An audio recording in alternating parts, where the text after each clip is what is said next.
and welcome to the Crown Estate's first ever podcast, which I have to say I'm delighted to be hosting as part of our celebration of Black History Month 2021. Chairman of BBI, can you share some insight into BBI and explain its purpose? Well, this really arose, the Black Business Institute arose as a consequence of all of the heat and a little light that was being shed in the light of the slaughter, killing of George Floyd last year. This wasn't just another year in which we thought about how do we think about Black history or about the torment of Black people under the hands of the police, but rather here is a man who's been crushed by what's meant to be a protective judicial system, destroyed him and took his life away. And we had to say to ourselves, in the light of that, how are we going to empower Black communities to be able to be more significant, not in their perpetual protest, but rather in the significance of their impact on society, that their votes would matter most, they'd be counted in and their voice would be heard. And we absolutely undeniably believe that there has to be robust, effective, profitable Black business thriving here in the UK, thriving in London, thriving throughout the country. That's why it's the Black Business Institute, but we also need to back education and the opportunity to see more Black children trained, educated, supported through the private system and given the same privileges and connections that many from other communities have enjoyed. And we also need to see the voice of those who carry great resonance, not just in the Black community, but spread more widely into the nation. And then integration, which was part of Martin Luther King's great dream, that this wouldn't be just the story of color, but this would be the story of character. So how do we work with allies from different ethnic communities and backgrounds? So an institute which allows all of those factors to come together. Let me just step back and ask you the fundamental question. Why do we actually need a Black History Month? We do and we don't. We need a Black History Month because it is helpful to still laser in on the realities of discrimination and disadvantage for people from a Black culture or people who would identify with a Black history themselves, for themselves and for their families. So we definitely do, because the wider society beyond us here in the United Kingdom takes notice when things go terribly wrong, but as you said in your introduction, is to a large extent slightly blasé about it. Companies now want talent. They want to retain the quality of their talent. So they need to be willing to open their minds to who are those people? What are the things that matter to them? What are the cultural differences that they bring? And how can that be better integrated into a more productive and positive culture within a business? So Black History Month matters to people.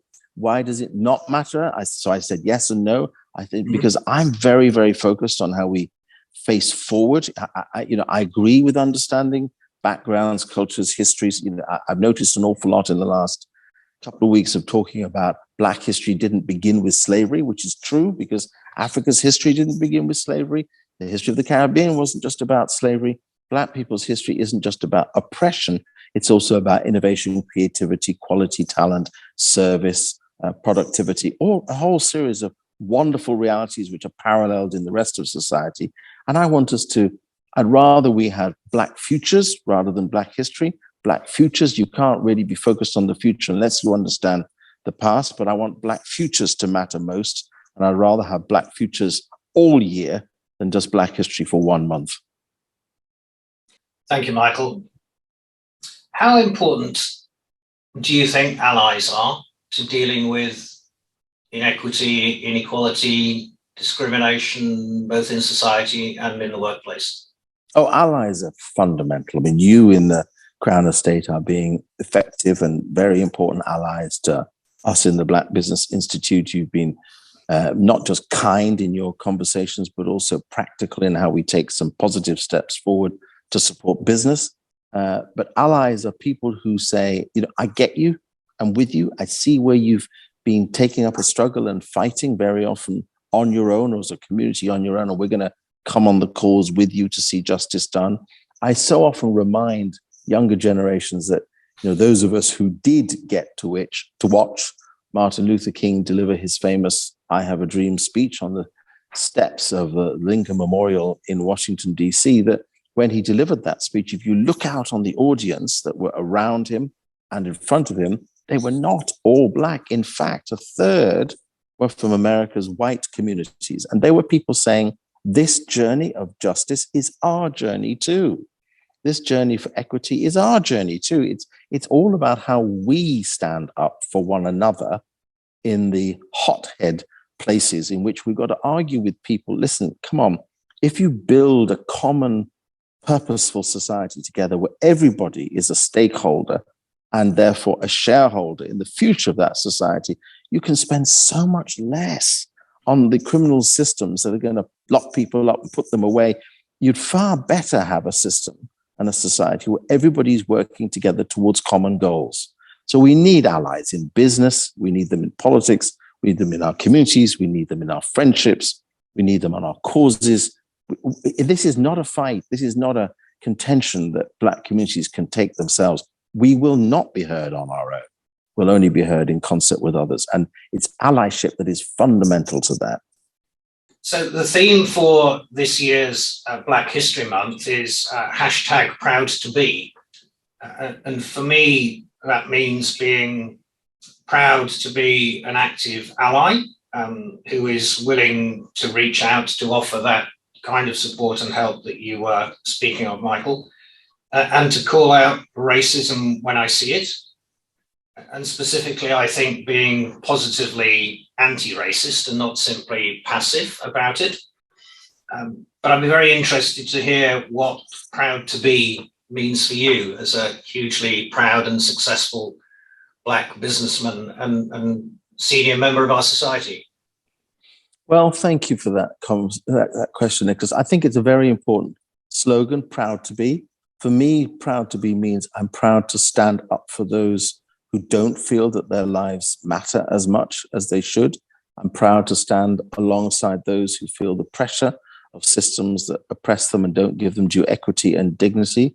I'm proud to take time to listen to their stories and their cases and to treat them with the dignity that honest human rights would deserve.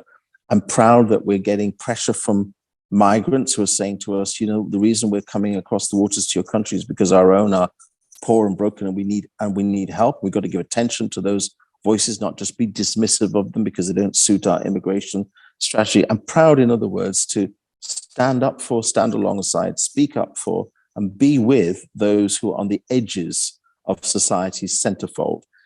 Some of us live in privilege. I live in privilege. I'm speaking to you from the House of Lords. You know, I live in Hertfordshire. I've been able to see life on every shore of the globe. I understand my privilege, and therefore I understand my duty to stand alongside those who don't have that and to empower them to stand up. So I'm proud to be with those who are disadvantaged. They matter. Changing gears slightly, to talk about something that's clearly been a very important part of your life. So here at the Crown Estate, we have a very strong focus on corporate responsibility, citizenship, sustainability. It's very much in our DNA, has been for a long time now, and is increasingly relevant to society and the world that we all want to live in. What does all of that mean to you? What does corporate responsibility, sustainability mean to you, Michael? Well, when I moved from the BBC to KPMG, I had this very strident conversation with the chairman of KPMG globally, saying that what I don't want to do is to come here to encourage the painting of walls and the fixing of fences. That is not to be an effective organization that takes the responsibility as a corporate into effect. So I said, let's call it corporate citizenship. The business needs to become an effective citizen as a player in society. So I believe what it means for every business organization is, as you make robust and positive profits, you have to consider how you are making those profits and what has gone into the timeline, let alone what's gone into the pipeline of how profits are made. How are you serving the people who you work with, your employees, those you're seeking to develop, their characters, their lives, their prospects, their thoughts, their integrities, their ethnicities? What is it that they need to become the most thriving of individuals to benefit the business? How are you serving the interests of the communities beyond and around yourself? Are you an active stakeholder in the wider society, in which case you'd want to be protective of the environment and of nature and of the natural world beyond yourself? You want to save energy. You'd want to be, paper responsible, travel responsible, electricity responsible. That also would help to make you more profitable because your costs would be lower, but you'd actually want to be positive about how you deliver more effective outcomes for a world that needs restraint on natural gas energies, on fuel energies, on carbon emitting energies. But also beyond all of that, what is the position that you seek to take as a business about matters of public interest? These are all things that matter to individuals within the business. So let's just pick one, for example. Very proud of the fact that KPMG in the UK launched a powerful campaign for the living wage, and the living wage eventually became accepted throughout the City of London. Then it became national public policy, and it became law. And those things are, how does a business step up to the challenge of being a citizen? Therefore, its neighborhood, its people, how it makes its profit, its natural environment, and the impact on the wider environment, and how does it position itself as a citizen seeking to build a society it serves but draws its resources and profits from. I think in many respects, you were, and perhaps KPMG with you on your journey, were a little bit ahead of your time, given how long ago this was. And I think perhaps even 5 years ago, for many businesses, it was a little bit of a ticking the box exercise and so-called greenwashing. But I get the sense that the whole ESG environment is becoming more embedded in corporate business world. Is that your sense too? Are you encouraged by that? Hugely encouraged by that. And, we've got to give due credence to the wonderful businessman, Paul Polman, who led Unilever for 10 years, because he was absolutely willing to strike out there, despite the pressure of the markets, despite the pressure of investors and shareholders. He was willing to stand up to all of those who said, look, just get on and improve the quality of the products, and that's what will matter the most. Say, it isn't just the products, it's how we make the products, who makes the products, where the products are made, how we support the communities around the product making. So it's a bigger picture than just what is our output, but rather how do we get our outcomes? And I think, so many business leaders have taken up that stance now. I'm proud of the fact that, as you say, you go back years ago and people were having shallow conversations in corners. Now they're having robust, positive conversations in the center of the room, and chairmen of companies and chief executives are willing to go towards it, not to run from it and park it in a corner with somebody doing a bit of fence painting. But here we are in a different league. But the big step up is going to come post COP26. We're just, as we talk together, we're just a matter of 3 weeks away from that conversation. It's going to have demanding requirements upon business and government, individuals and communities. So what will business want to do next? Not wait to be pressured by its staff, take the first steps. And I think that's a critical part of this new citizenship journey, this new responsibility journey for companies, is don't wait to be pulled or pushed over the edge. Take the first step. Be out there. Be bold. Coming back to the context of big business, what do you think in today's world big business should be doing to ensure that everyone feels welcome in that business environment and has the opportunity to succeed? So there are a lot of initiatives increasingly now with greater outreach, whether it's social mobility or specifically reaching out to minority communities. And there's obviously an intersectionality around those two pieces. And that's great. So bringing people in is one thing, but clearly we want the people who join business to feel as though they belong, that they're welcome, that they have the opportunity to grow and develop and achieve their career objectives and reach high office if that's what they want. And many of them may not, of course. What do you think big business should be doing? What's the obligation of leaders to create this world that you and I and so many other people want? Well, big business has the most golden of all opportunities, which is to say, we only succeed because our people succeed. We only thrive because our people thrive. We can't make revenues and profits just sitting in isolation on our own. We need our people to bring the best of themselves. I don't believe in the phrase "bring your whole self to work." That doesn't work. Bring the best of yourself. There are some things you should leave at home, yes? Yeah, there are some things you better leave at home, including your ripped jeans. Bring the best of ourselves into work. Now, what does that mean? That means if I have talent and experience, I want to be able to let that flow through the veins of the business. It's a wonderful thing if people don't feel tied to their job, but given the space to explore their potential.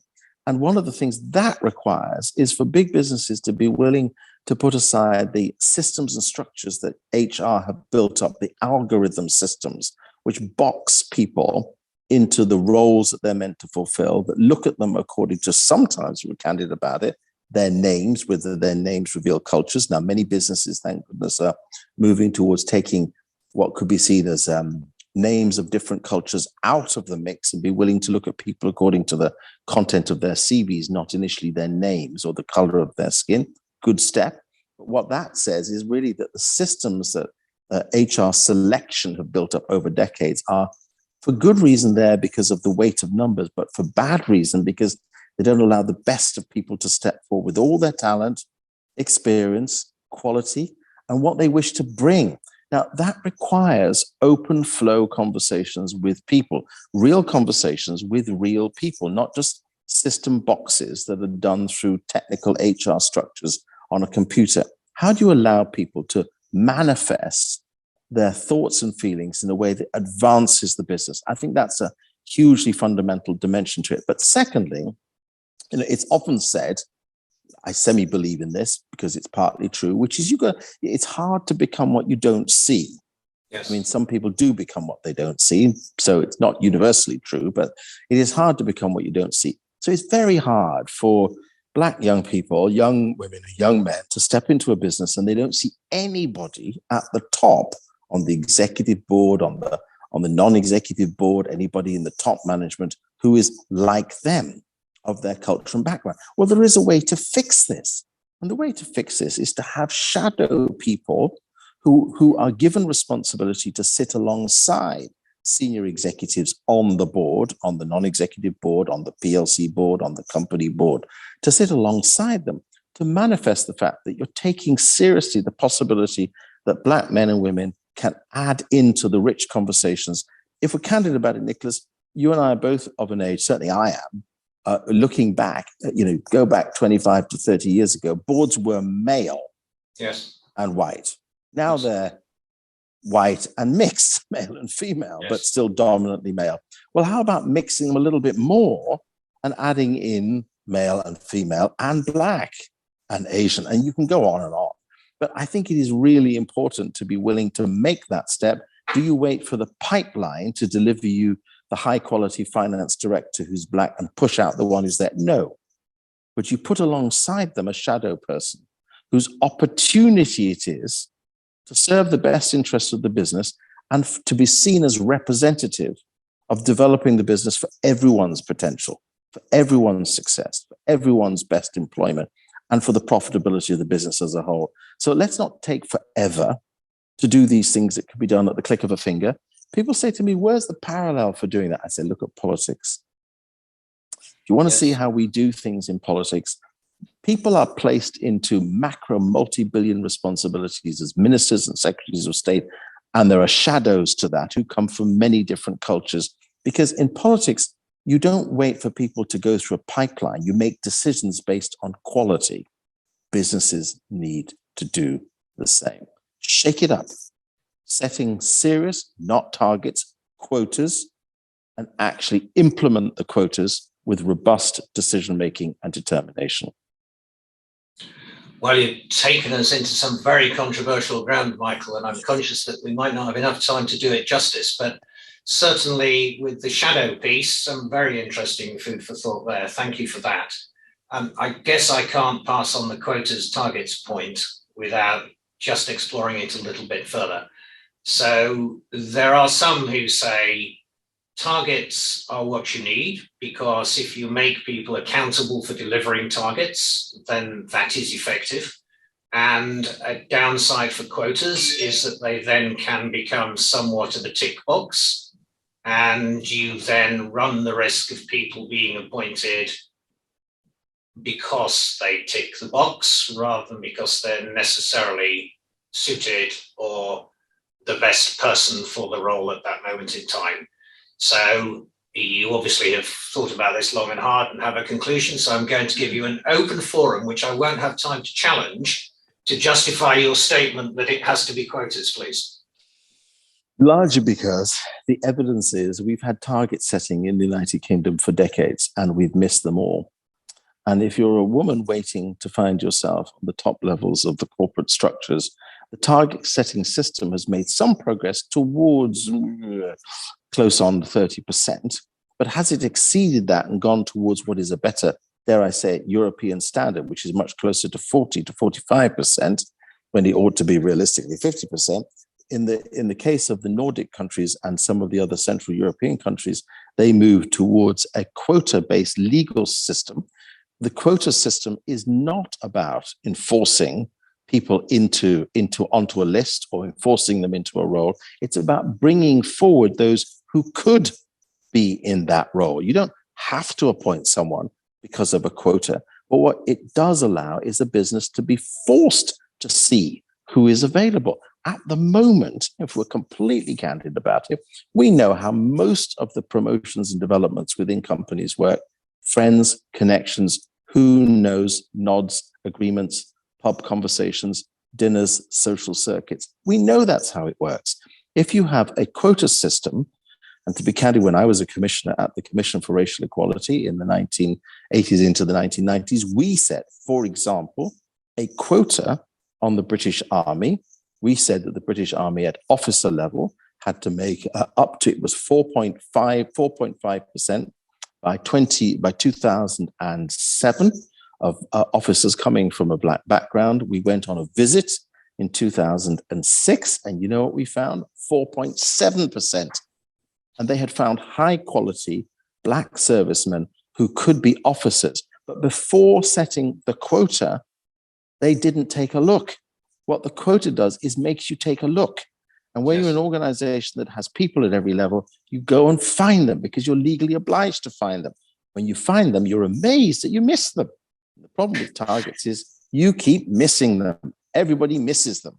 And if you're a woman, you're going to wait, according to the latest estimates, at least another 50 years for equality. If you're Black, it's 85 years. I think both of us may be gone by then. I think we probably will be. We should just let that thought hang for a moment, Michael. Thank you for that. And I think one of the things it also illustrates is that there's a huge laziness in recruitment. And I have to say that it's apparent that the Crown Estate isn't guilty of that. But headhunters, agencies, etc., so easily put together the list of, in quotes, the usual candidates. And there is definitely an obligation upon business to make them, or frankly, to make them earn their fee and their commission, and to bring that broader, diverse group of candidates and applicants to the table. And clearly, and again, I'm sure you're going to agree with this very, very simply and effectively, but let me check this, that this is not simply, although it is, that it's the right thing to do, and there should be a level playing field and equality of opportunity and equity of treatment. But I think is genuinely the case, rather than a quick one-liner, that it produces a cognitive diversity which is hugely beneficial to decision-making and effective business. Yes. Yeah, I was going to say yes or no, and you came with a quick yes. Absolutely. Absolutely. If people feel and know that the organization is for them, for who they are, for what they can bring, for their long plan. I mean, one of the things I remember so clearly, and this is going back somewhere at KPMG, was when we had an assessment report that looked at the cost of replacing all the people who leave every year as the business seeks to grow. We realized, and I was part of a human resources group that was seeking to embed change, that actually the cost of all the people leaving every year, it was virtually wiping out the benefit of up to the top 10 of our global clients. Why let that talent seep out the door constantly? It's not just because people get better pay offers somewhere else. It's because they don't feel the culture of the organization or the opportunities in the organization or the reflections of leadership in the organization reflect their lives and their interests, or that their potential is well heard. Now, thankfully, those things have been better corrected in subsequent years, but it is to say for all companies and organizations, let's not lose people, let's embrace and develop people. Let's draw out their skills. Let's give them the freedom to emerge and let them see that who they are is reflected in the decision-making power structures of the business. Which touches upon something you said earlier about being able to see yourself in leadership positions. Yes. And, I suspect when you started out, you weren't seeing much of that. So no. My question to you becomes, how important in your career, in your progression, have been role models and mentors and sponsors? Or has it all been down to yourself? No, it's not all been down to myself. I would never want to say that or even believe that was possible. But I have to be honest and straightforward and say that actually the role models and mentors that I did have and still do have, thank goodness, in most of my life have been allies from the majority white community who've been willing to believe in me and been willing to say, Sammy, you've got a skill and insight, a talent and understanding, a potential that we can deploy here well, whether it's in a voluntary place. Many of my positions are voluntary. I get no payment for them whatsoever. But some of my positions are remunerated. And whether it's remunerated or voluntary, to have people willing to ask you to be at the centerfold of their organization, to help to develop an idea, a concept, to support a cause, to get alongside, to deliver a service, those are wonderful things. To be believed in is fundamental to our well-being. And, I want to say, if we could have every young Black woman and man coming into a business being believed in and allied with and attached to, which is what the reverse mentoring program is also so important about, being attached to someone more senior who just chooses to believe in them and then chooses to learn from them. Yes. Well, we really are beginning to shake things up then. Yes, absolutely. And clearly, one of the things that you often hear is that people who may have struggled to make it to the top, when they get there, pull the ladder up and don't do everything that you've just been referencing. I think I've read that you have a very healthy roster of mentees that you find time to support. So that's obviously important to you as well. It is very important to me because I believe that anybody who has, whether you say accelerated into a position of status, achievement, success, or just a position, well, I haven't got there on my own. I've been supported, loved, treasured, helped, encouraged, role modeled to myself, given time, listened to, honored. I have a duty to pass that on. And one of the things I hope to see more of, and I have to be honest with you, Nicholas, and say this is a tough one, I hope to see more of, is that many of those who've emerged into Black middle-class executive life in the United Kingdom choose to actively engage with those who are saying, there's nobody there for me, there's no space for me, I don't know who to look to, I don't see the role models, who's going to give me an opportunity to take an advantage to engage with. They don't see it.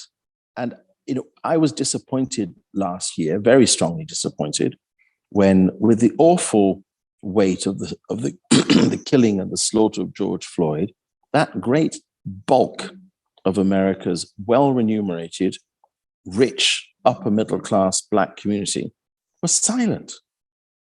We didn't hear their voices. We didn't see them. This was down and left to criminal justice networks defending Black causes to take up the fight, to people who'd been involved in the long history of racial justice to take up the fight. Where are all those city slickers out of Wall Street who are taking big salaries and bonuses home? Their voices need to be part of this. We've all got to get on the journey of those who are disadvantaged, both here in the United Kingdom, their case in the US, but also if we're concerned about Black history, and this is Black History Month, what about Africa and its countries, and the Caribbean and its countries? Now, there is a responsibility that goes beyond our needs and way out into saying we still live in an aggressively unequal, unfair, and unsupportive world. We have to change that.